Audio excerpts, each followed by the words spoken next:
Assalamualaikum warahmatullahi wabarakatuh.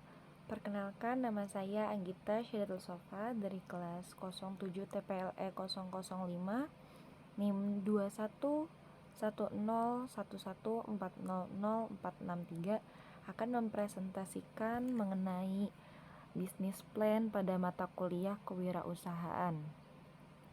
Di sini saya membuat bisnis plan yaitu Frozen Food Nusantara. Oke, selanjutnya konten.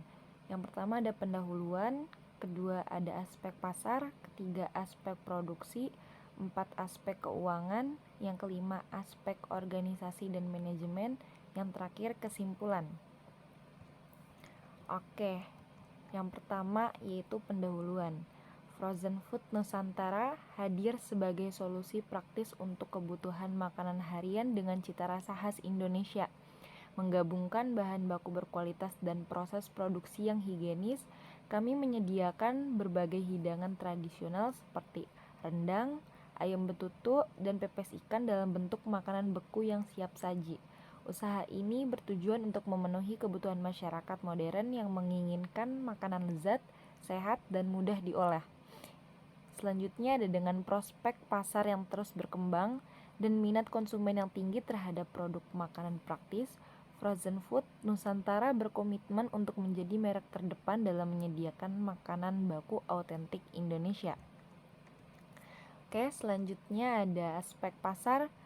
Pasar makanan beku di Indonesia terus berkembang seiring dengan gaya hidup modern yang menuntut kepraktisan. Frozen Food Nusantara menargetkan konsumen dari berbagai kalangan, terutama keluarga yang biasanya berada di perumahan dan profesional yang membutuhkan makanan cepat saji tanpa mengorbankan cita rasa dan kualitas. Selanjutnya ada segmen utama terdiri dari demografis, keluarga, profesional, dan milenial. Yang kedua ada lokasi, yaitu area perkotaan dengan akses distribusi melalui retail dan platform online. Oke, selanjutnya ada aspek produksi.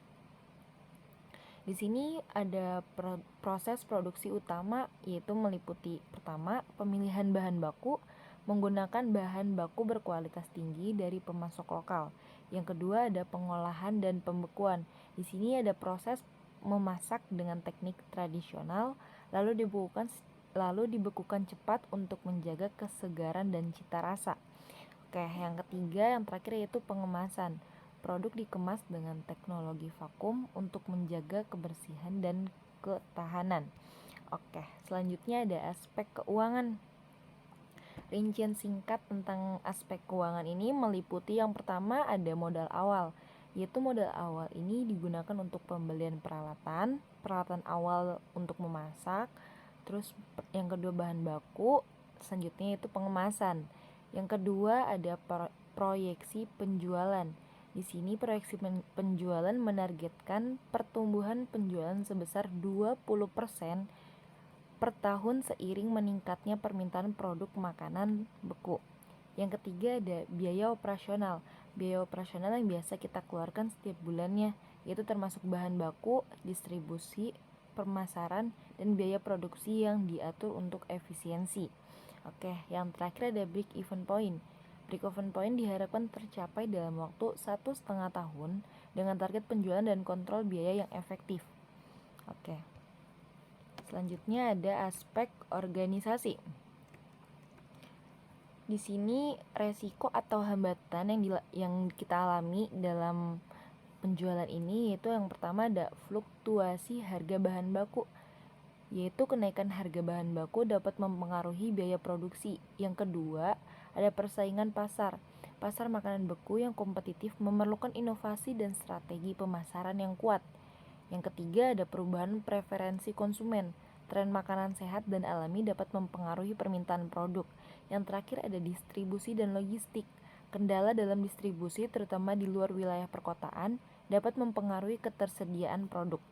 Oke, selanjutnya ada aspek organisasi dan manajemen.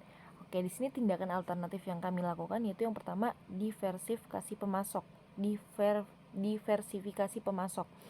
yaitu mencari beberapa sumber bahan baku untuk mengurangi dampak fluktuasi harga dan memastikan pasokan yang stabil. Yang kedua ada inovasi produk. mengembangkan varian produk baru yang sesuai dengan tren pasar seperti pilihan sehat atau bebas gluten untuk menarik konsumen yang lebih luas. Yang ketiga yaitu strategi pemasaran yang fleksibel, yaitu menerapkan strategi pemasaran digital dan promosi yang adaptif untuk menjangkau audiens yang lebih besar dan meningkatkan brand awareness. Yang terakhir ada optimalisasi distribusi, membangun kemitraan dengan perusahaan logistik untuk meningkatkan efisiensi distribusi dan memperluas jaringan pasar. Oke, kita lanjut. Selanjutnya ada kesimpulan yang terakhir. Di sini Frozen Food Nusantara berkomitmen untuk menyediakan makanan beku berkualitas tinggi dan mencerminkan cita rasa autentik Indonesia dengan memanfaatkan bahan baku lokal dan proses produksi yang higienis. Kami menawarkan solusi praktis bagi konsumen yang menginginkan hidangan tradisional yang mudah disiapkan. Oke, terima kasih. Sekian presentasi dari saya mengenai bisnis proposal Frozen Food Nusantara. Kurang lebihnya mohon maaf. Assalamualaikum warahmatullahi wabarakatuh.